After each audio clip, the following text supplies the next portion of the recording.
cada historia cuenta, la experiencia inspira y cada vida deja una huella. Un homenaje a las mujeres y hombres que con su talento, trabajo y pasión siguen transformando Jalisco. Esto es Al aire las canas, con Alejandro Díaz Romo. Hola, ¿cómo están? Soy Alejandro Díaz Romo. Esto es Al aire las canas. Hay personas que escriben la historia a través de las palabras, a través de imágenes, de fotografías, y hay quien la historia la plasma a través de la pintura, de la acuarela.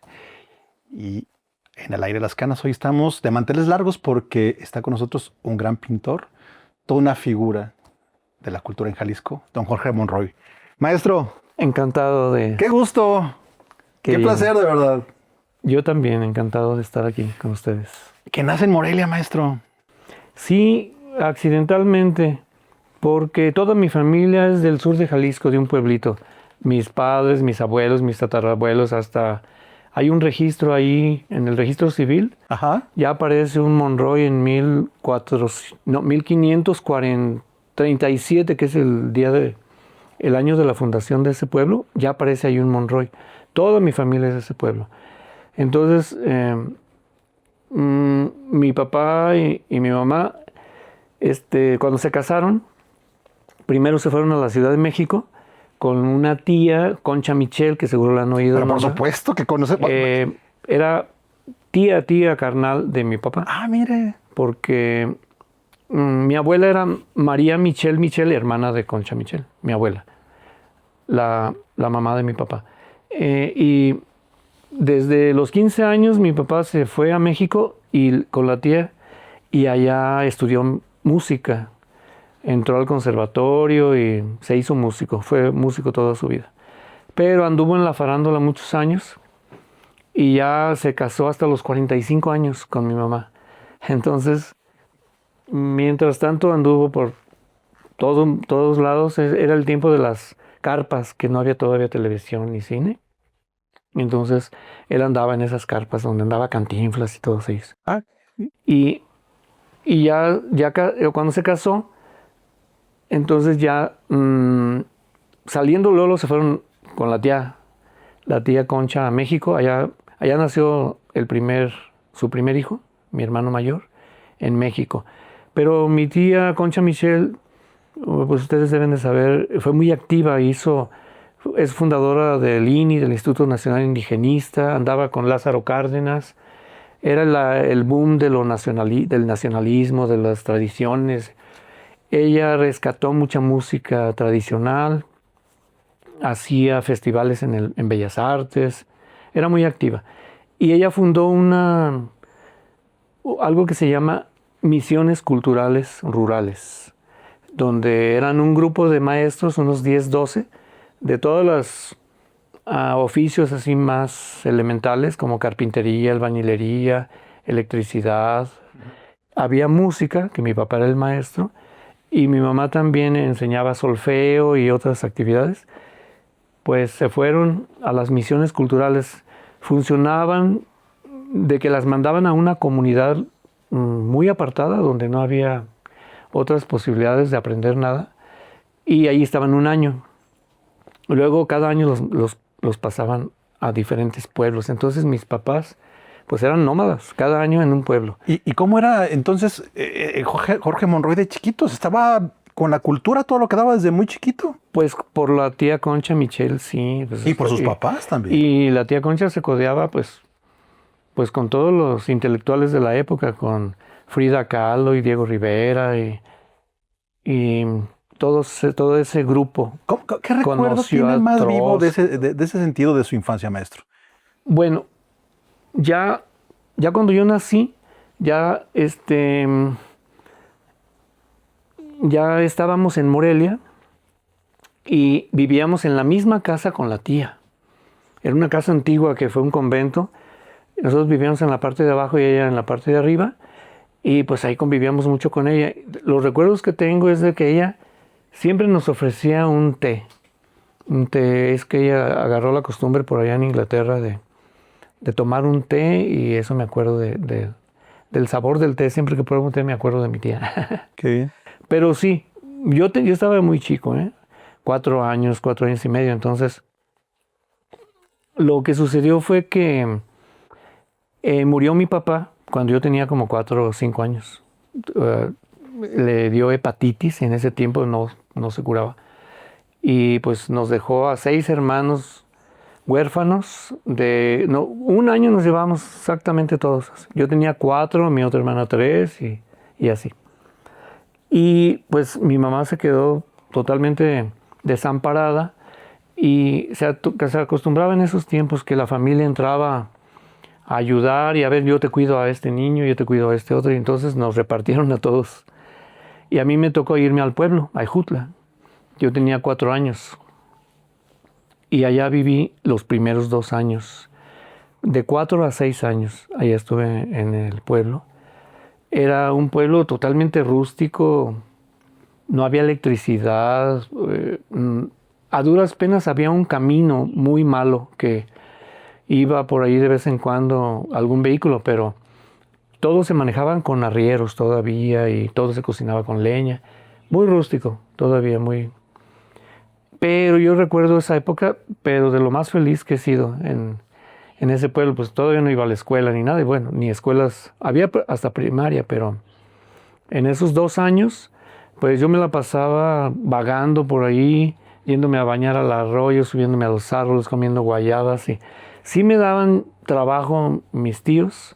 Mi trabajo era muy temprano en la mañana, me subían a una mula que llevaba las cántaras de la leche, iba a un rancho por ahí que estará como a unos 10 kilómetros, llenaba las cántaras de leche y la mula ya sabía el camino, iba y venía sin yo hacer nada. Yo nada más sacaba mi resortera y estaba tirándoles a las lagartijas y era un paseo muy divertido. Y me ponían así a darles de comer a los animales o etcétera. Entonces, pero yo fui muy feliz esos... Oiga, ¿y de esos paisajes usted se nutría? Es decir, ¿usted ya agarraba algún color y empezaba a pintar desde entonces? A los 4 o 6 no creo. No. Digo, por la descripción de los paisajes Sí, debe haber sido... Lo que sí se graba en la memoria de esas épocas, los olores, ¿verdad? Los sabores. Sí. Esos taquitos de frijoles en las brasas. Riquísimo, ¿no? Con panela y los olores de la leña, del campo, del estiércol, que todo huele a estiércol en los pueblos. Sí, se marcó mucho en mi memoria esa época. ¿Cómo eran sus tíos con usted? Pues muy amables conmigo. No recuerdo que me hayan maltratado ni nada, me la pasé muy bien. Tampoco así muy afectivos que yo sepa, ¿no? Pero pues me alimentaron, me cuidaron, yo creo que es bastante lo que hicieron por mí. Pero sí, es una gran ventaja, ¿no? Claro, sí. Y cuando cumplí 6 años, entonces ya mi mamá intentó tenernos, no a todos los hermanos, porque ya unos estaban en el seminario.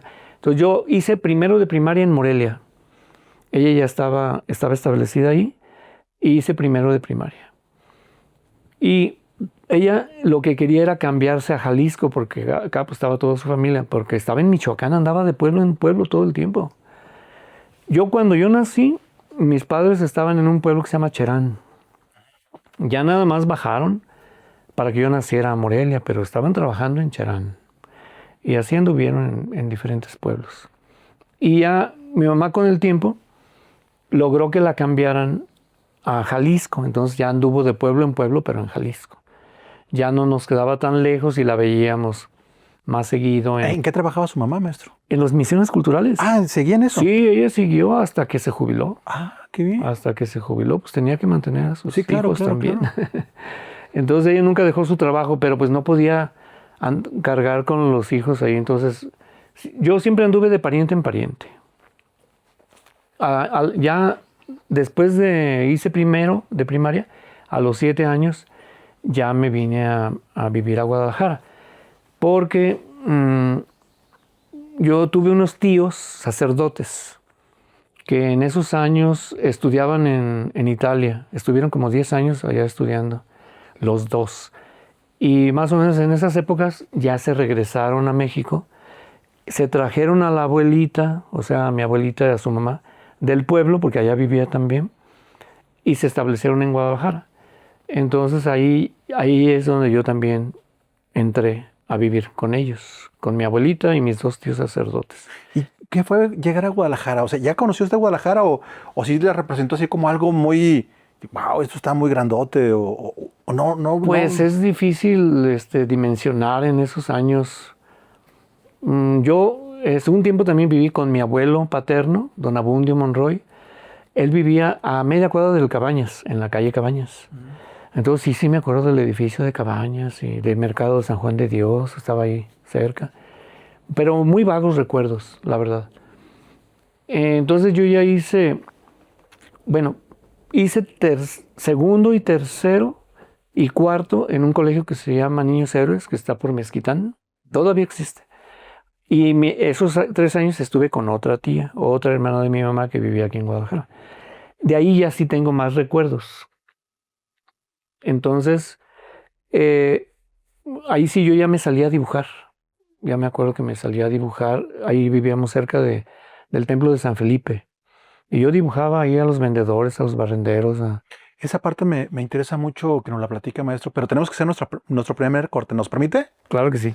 Estamos en Al Aire las Canas con el gran maestro Jorge Monroy. No se vayan. Regresamos.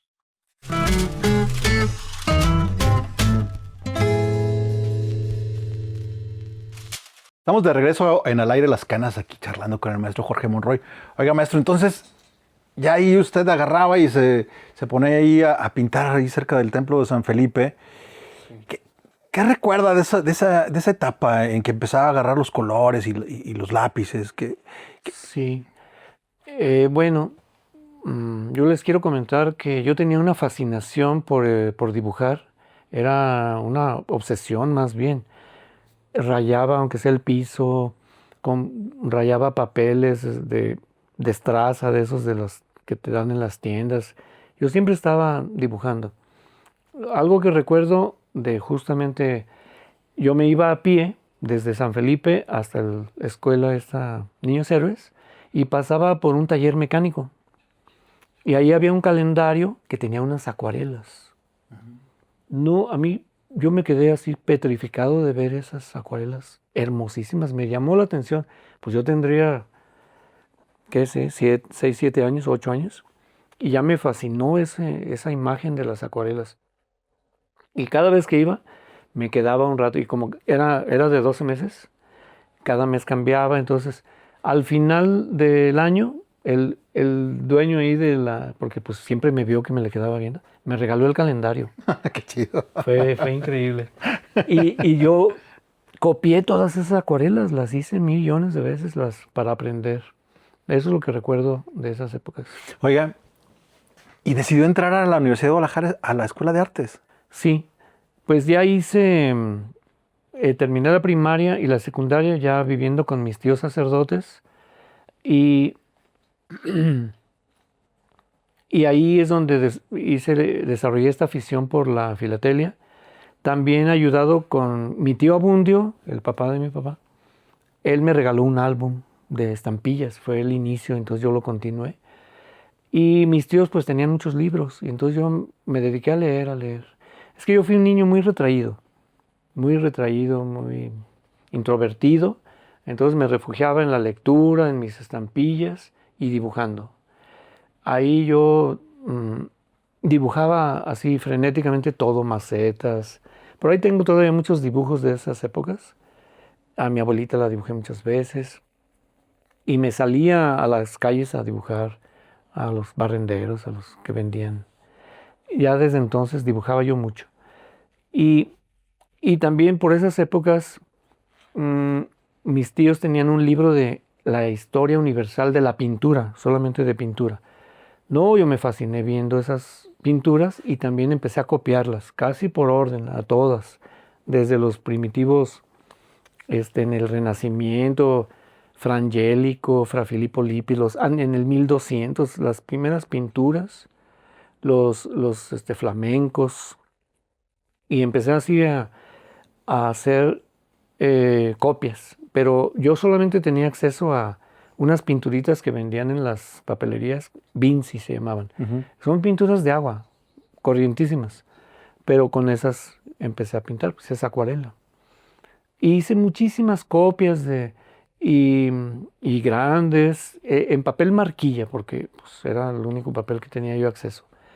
Todavía se conservan por ahí algunas de esas pinturas que hice.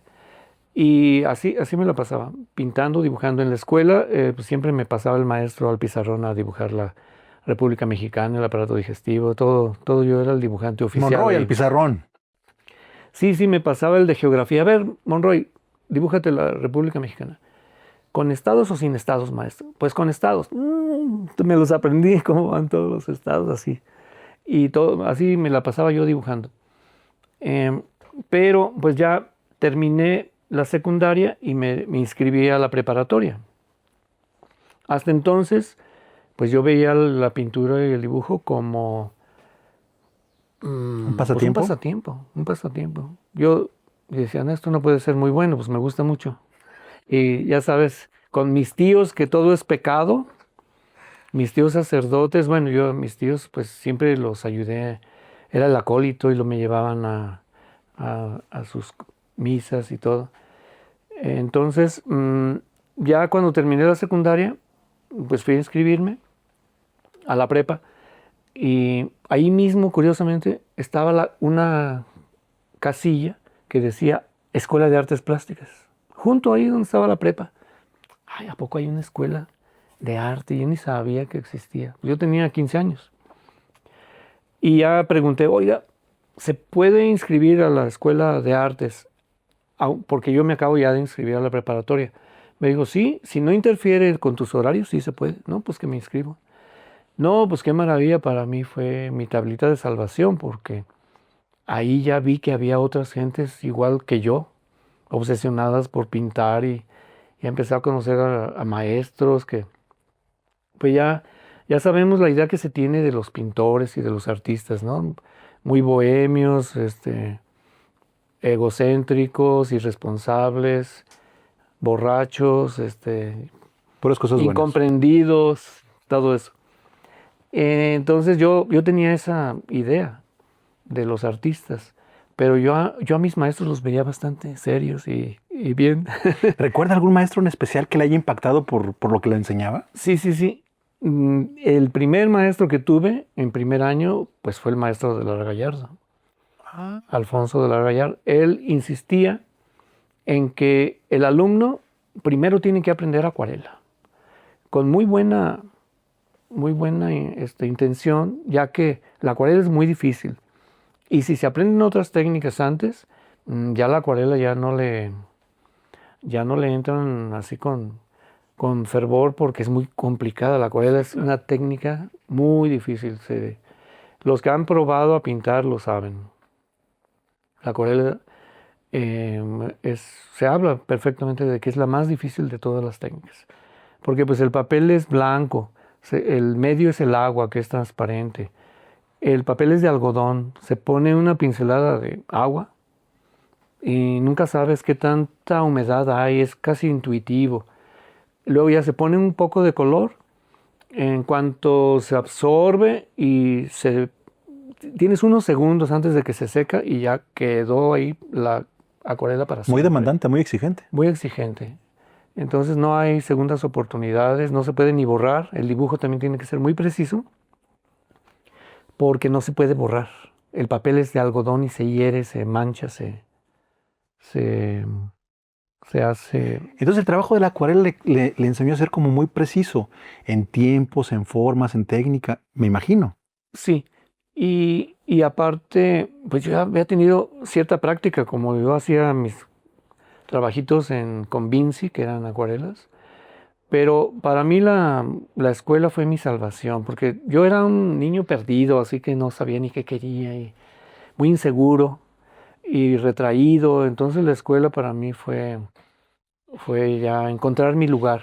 Y empieza a socializar con otras gentes. Claro, sí, y empezar a oír la retroalimentación con los maestros, todo lo que se habla, ya no nada más en la clase, sino ya en los barandales, por ahí las pláticas de los compañeros, y cada quien tiene sus inquietudes y por ejemplo, algo que oí yo ahí en la escuela que decían, es que hay que encontrar un estilo. Esa es la meta, hallar un estilo en la pintura. Yo decía, ¿qué es eso? Y pues el estilo es nada más ser honestos con uno mismo. Y el maestro nos dio muy buenos consejos a sus alumnos. Decía pues que el propio alumno es su mejor maestro.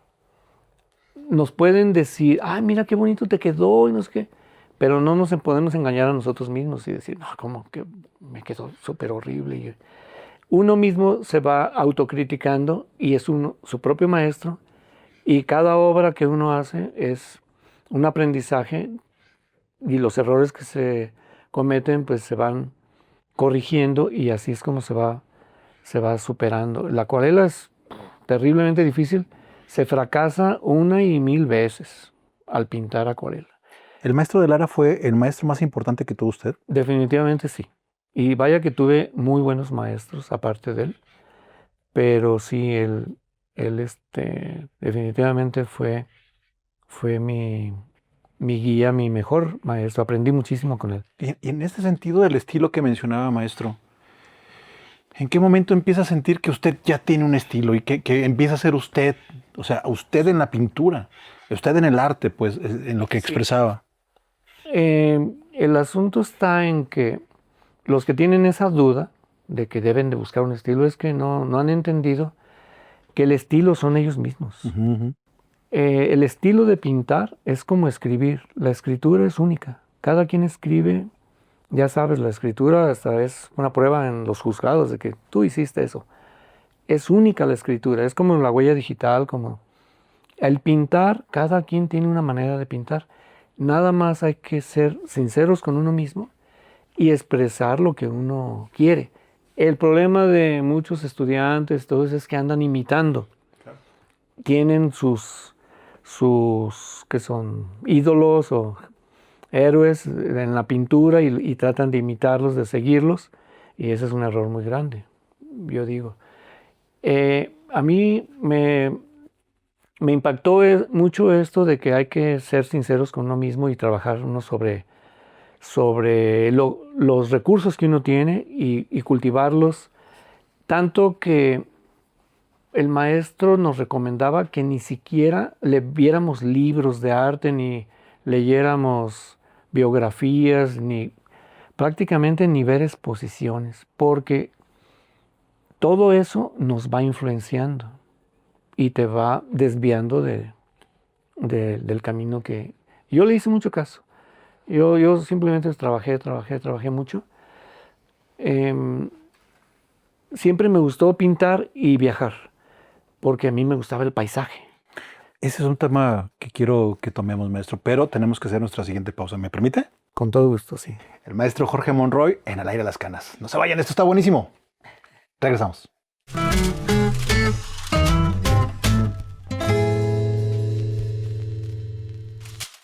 Estamos de regreso en Al Aire las Canas. Esta vista fabulosa, hermosa, llena de naturaleza. Maestro, y entonces, ¿trabajó en el Informador? Sí, prácticamente saliendo de la escuela, yo hice una exposición y la vio pues el dueño del periódico, don Jorge Álvarez del Castillo, le gustó mucho y me invitó a participar. Y sí, y me dijo, a ver, pues piénsalo bien, nos quedamos con los originales y pagamos muy poquito, piénsalo. Y luego me dices, le digo, no tengo nada que pensar, yo acepto. Y ahí me quedé 44 años colaborando en el periódico en diferentes etapas. Primero en el suplemento cultural hacía las portadas, luego cuando ya pasó el tiempo ya hice ilustraciones en el interior del suplemento cultural, y finalmente después de que murió don Jorge se eliminó el suplemento cultural y se inició un suplemento de viajes. Entonces ahí me comisionaron para hacer una acuarela de algún lugar de México. Usted entonces se convirtió en un cronista pictórico. Sí, y entonces pues para mí fue como haberme encontrado la lámpara de Aladino, que me pidió, que me concedía 3 deseos. Y dije, bueno, yo quiero viajar y luego quiero pintar y que me paguen por ello. Los 3 deseos se me cumplieron. Y así duré 40 años dormido en mis laureles, bien a gusto, viajando, pintando. Yo iba donde yo quería, no me imponían un calendario, yo lo hacía el calendario. Fue maravilloso esa época. Y, sin embargo, yo en el fondo sabía que yo podía hacer cosas más importantes, más trascendentales, más ser paisajista, y pues yo me la pasaba de maravilla, pero en el fondo tenía ese remordimiento de que yo podía dar más. Y lo que pasa es que yo nunca tuve un estudio, porque yo siempre pinté, todo eso lo pintaba en el lugar. Ese era su estudio.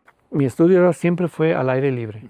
Ahora está de moda eso de pintar a plein air, le llaman, a plein air. Pues yo siempre pinté a plein air, pues, no sabía de otro. Entonces ya me hice de un estudio, que fue cuando me vine aquí a Pinar, hice un estudio. Y empecé a hacer cuadros ya más grandes y de caballete. Y empecé pues a tratar de hacer otras cosas, con más creatividad, más imaginación. Se retó a usted mismo entonces, en ese sentido. Sí, exactamente, porque un artista, para que sea completo, pues tiene que desarrollar mucho su imaginación y su creatividad. El pintar paisaje, no digo que no hay creatividad ahí, sino porque sí hay muchas cosas que se cambian, pero no deja de estar yo copiando un paisaje.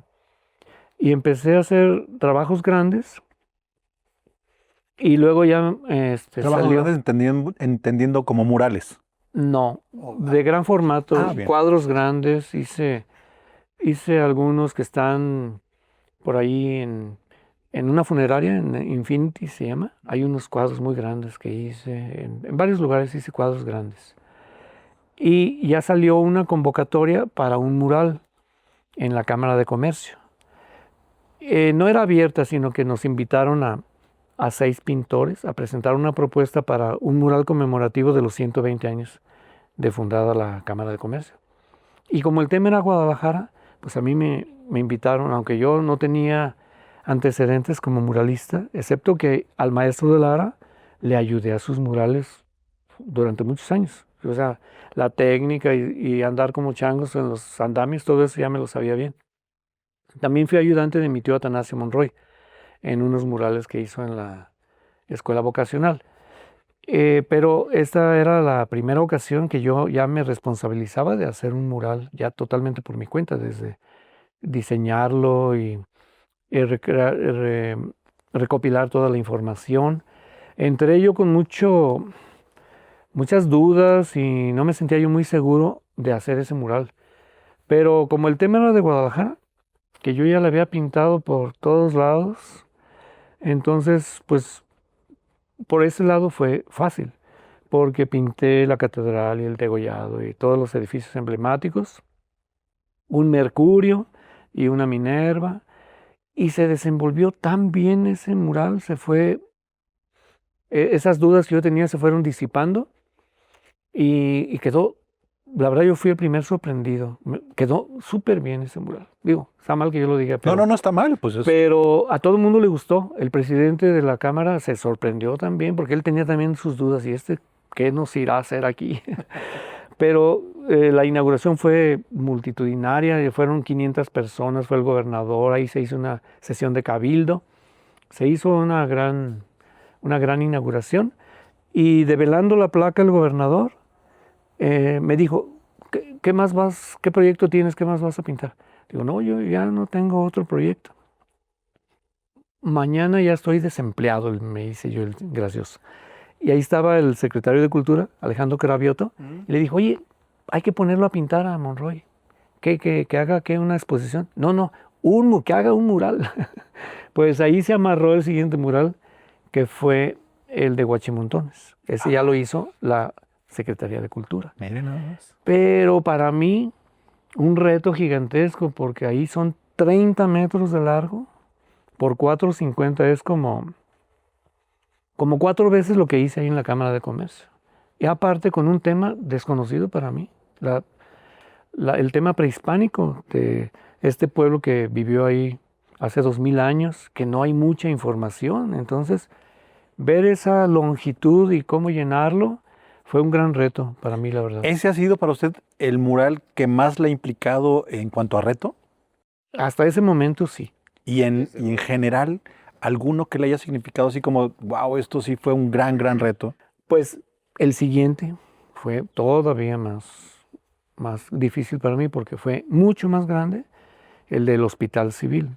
Sí, son 17 metros de altura por 10 de ancho, son como 160 metros cuadrados. Y ese sí era muy complicado, esa era la historia del Hospital Civil desde su fundación con Fray Antonio Alcalde. Y está todo barroco, ahí duré como 2 años o más pintando ese mural. Tiene muchos retratos. Pregúntales a tus entrevistados pintores qué es lo más difícil de pintar. Es un retrato. El retrato es la prueba de fuego para un pintor, porque ahí sí se tienen que reunir todos los recursos de dibujo preciso, de que se parezca el retrato, darle su manita de gato que se vea bien, pero que no se distorsione el parecido. Es muy complicado hacer un retrato. Y ahí hice yo 68 retratos. Y curiosamente, ya cada mural, todavía no lo terminaba cuando ya me proponían otro. Estando ahí, el rector del CUCS, Centro Universitario de Ciencias de la Salud, me dijo, oye, yo quiero un mural allá en el auditorio Roberto Mendiola. Y ahí hice un mural muy grande, como de 60 metros cuadrados. Y de ahí me pidió otro y otro y otro. En total hice 6 murales ahí en el CUCS, en psicología, en varios lugares. Y no, ya desde entonces no he parado. Prácticamente no he dejado de hacer murales, Oiga, uno tras otro. eso está súper interesante, pero además usted es muy versátil porque también ha ilustrado libros. Ah, sí. La ilustración, pues la practiqué muchísimo haciendo ilustraciones para el periódico El Informador. Mi trabajo era ir a veces me tocaba la portada y aparte ilustraciones, siempre ilustraciones, pero me daban así un altero de textos para leer y yo tenía que imaginar una ilustración. El suplemento era de 16 páginas y don Luis Mesa Inda y don Luis Sandoval Godoy, que son los que lo dirigían, lo llenaban de ilustraciones de las que encontraban, y ya lo que no encontraban cómo ilustrar, ya me lo daban a mí. Lo más difícil, poesías así medias abstractas y todo lo difícil me lo mandaban. Entonces yo ahí desarrollé pues esa imaginación que se necesita para hacer una ilustración que se adecúe a cada texto. Y hice cientos de ilustraciones. Entonces, ilustrar libros, pues agarré una práctica. Yo dibujo mucho y dibujo muy rápido. El dibujo, como son a tinta, también es como la acuarela. No se puede corregir, no se puede borrar. Línea de tinta china que cae, se queda como... ya no se puede corregir. Entonces, eso, igual que la acuarela, implica que tiene que trabajarse muy rápido. Eso facilita el que yo haya hecho tanto. Oiga, ha ilustrado a Vicente Leñero, alias Nandino. ¿Cuál le representó algún reto en especial? Pues cada tema tiene sus propios retos. A mí siempre me gustó entrarle a fondo a todos los encargos que me han pedido, cuadros, retratos, ilustraciones, lo que sea. Me gusta entrar a fondo, no me gusta hacer algo así como decorativo, ahí para salir del paso. Entonces, las portadas de libros son muy importantes porque los libros también se quedan para siempre ahí en las bibliotecas y son libros de consulta. El de Vicente Leñero, en particular, allí en Editorial Ágata, me pidieron que hiciera la portada y 6 ilustraciones para los 6 capítulos. Pues yo me pulí porque Ay Jalisco, pues es una abreviatura del Ay Jalisco no te rajes, ¿verdad? Pero es sobre Jalisco y pues tenía que tener esa identidad. Pero yo no quise caer en el estereotipo del charro, del tequila, del mariachi. Y yo acababa de ir a un pueblo que se llama Ostotipaquillo y vi en un corredor así de esos, esa escena la vi en mi pueblo también, que está el corredor y llega el ranchero y avienta el sombrero, avienta el zarape, la silla de montar con su soga y su machete y todo. Entonces yo hice como un bodegón de eso, y pues muy jalisciense, y con las arquerías de la casa antigua. Y hice otros dibujos para los interiores. Y se hizo un domi y se lo enseñaron a Vicente Leñero, y el mensaje que a mí me llegó es que le había encantado la portada y las ilustraciones. Y dijo, por mí, que pongan una ilustración en cada página. Qué fabuloso. Oiga, Y maestro. yo lo tomé en serio y les hice como 150 ilustraciones para ese libro. Ahí está. Qué fabulosa historia. Tenemos que hacer nuestro siguiente corte, maestro. Eso está buenísimo. Ok. Estamos con el maestro Jorge Monroy. No se vayan. Regresamos.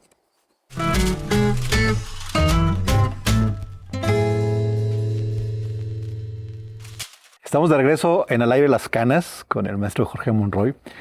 Oiga, maestro, ¿en qué momento se consideró ya un artista? Sí, pues pasó desapercibido, yo creo, ese momento, porque no, está curiosa la pregunta, porque una vez me preguntaron en una entrevista también, oiga, ¿y usted qué piensa cuando pinta? Me sorprendió así muchísimo, porque no pienso nada.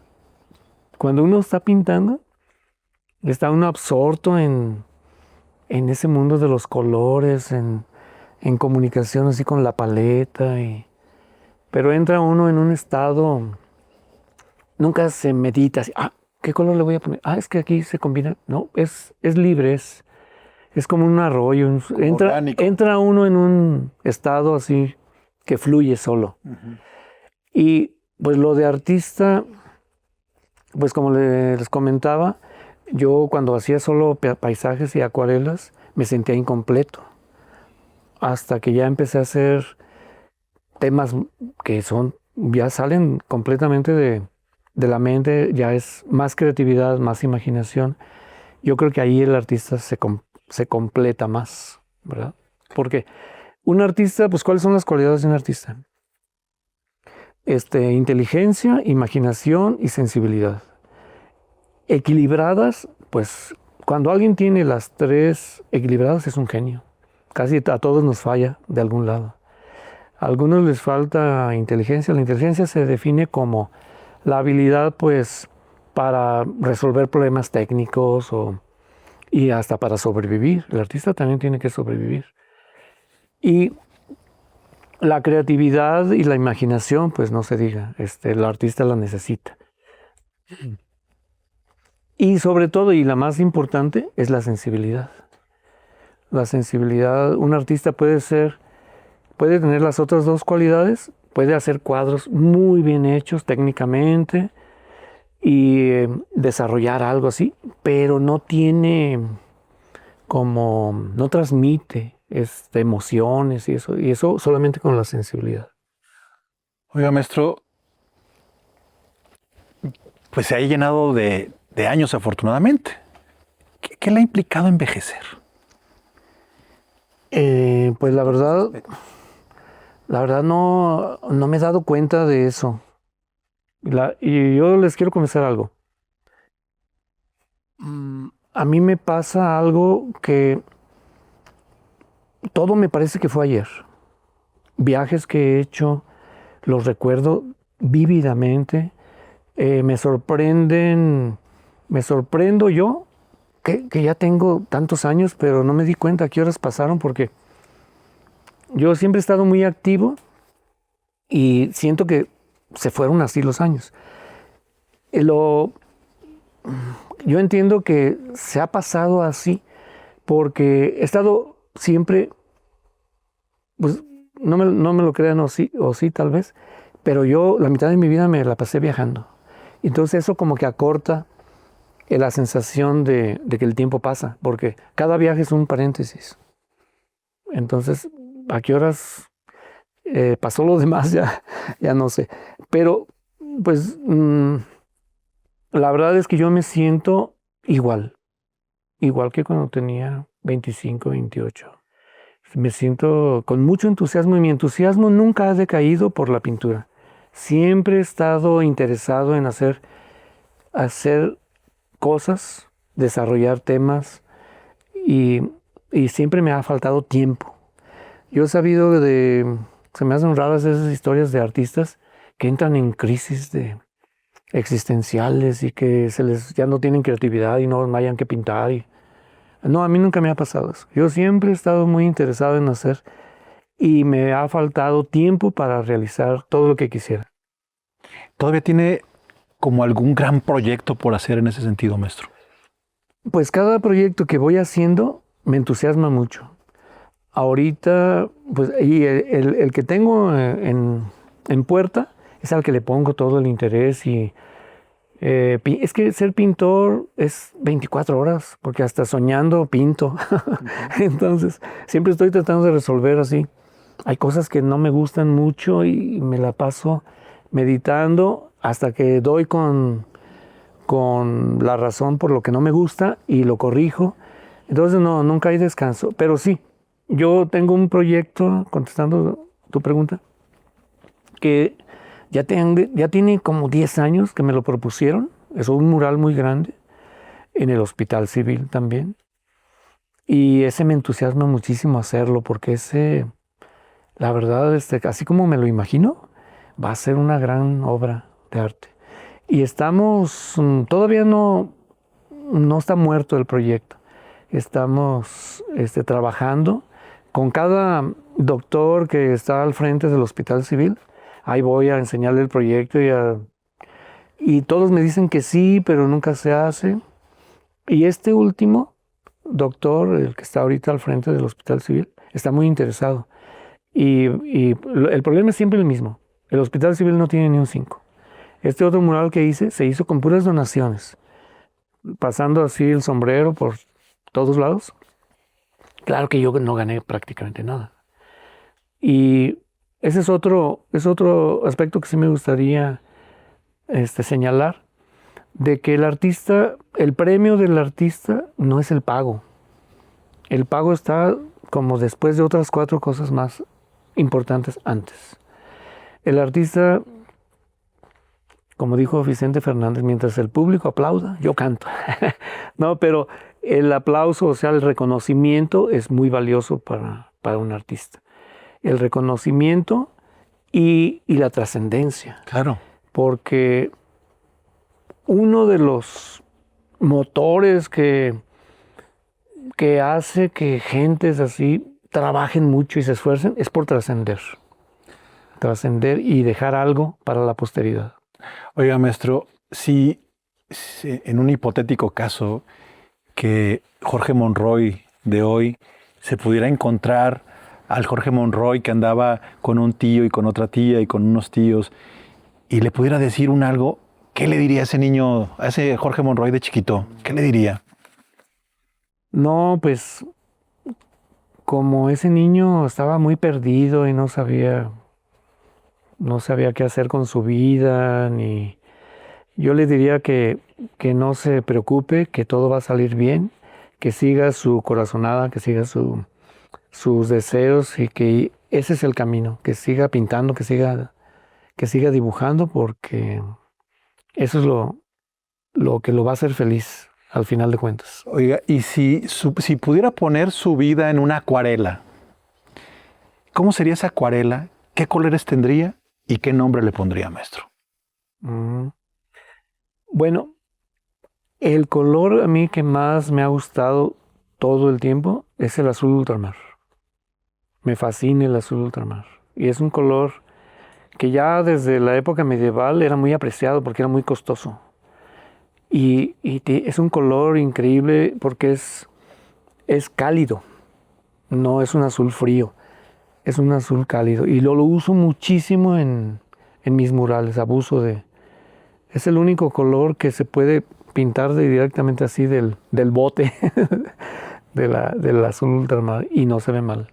Todos los demás los colores son muy chillantes y difícil de combinarse, pero el azul ultramar va muy bien prácticamente en cualquier parte y yo lo uso mucho. Entonces esa pintura tendría mucho azul ultramar. Yo lo que hago sobre todo en los murales, es crear ese contraste de los azules el contrario del azul es el naranja. Entonces trato de hacer el elemento principal, color naranjas, amarillos naranjas, muy poco rojo, yo no uso mucho rojo, así puro, porque es muy fuerte, muy chillante. Y contrastado con el azul ultramar. ¿Y qué figura sería ese cuadro que hablaría de su vida? ¿Qué figura? ¿Qué pondría ahí si se tratara de representar su vida? Ah, caray, pues sí, es que todos los temas a mí me han fascinado. Algo que me gusta mucho y siempre estoy trabajando es la figura humana. La figura humana me fascina. Aún después de haber pintado todo el día, haciendo los murales y todo, en las noches no me voy tranquilo si no dibujo unas figuras humanas. Yo creo que una figura humana sería esa pintura. ¿Y qué nombre le pondría a esa obra? Pues se llamaría la grandiosa obra más grande de la creación. La figura humana, la mujer, la figura de la mujer. Qué bien, me gusta. Maestro, tenemos tantas cosas que platicar que el tiempo es tan cortito, pero le quiero agradecer su tiempo, el que nos haya permitido estar aquí, el que la gente conozca un poco más del maestro Jorge Monroy, que visiten los murales en los cuales el del Hospital Civil, que es muy público, y que valoren lo que el artista Jorge Monroy ha hecho, y que don Jorge es una figura que trasciende y que trascenderá el tiempo, y que ese talento, pues bueno, se siga proyectando, maestro. Muchas gracias, de verdad. Qué privilegio. Al contrario, muchas gracias. Qué privilegio. Quiero agradecer a Cora en la producción, a Mario en la cámara, pero sobre todo quiero agradecerles a todas y todos ustedes. Nos encontramos la próxima semana. Mientras tanto, reciban un abrazo. Soy Alejandro Díaz Romo y esto es Al Aire las Canas.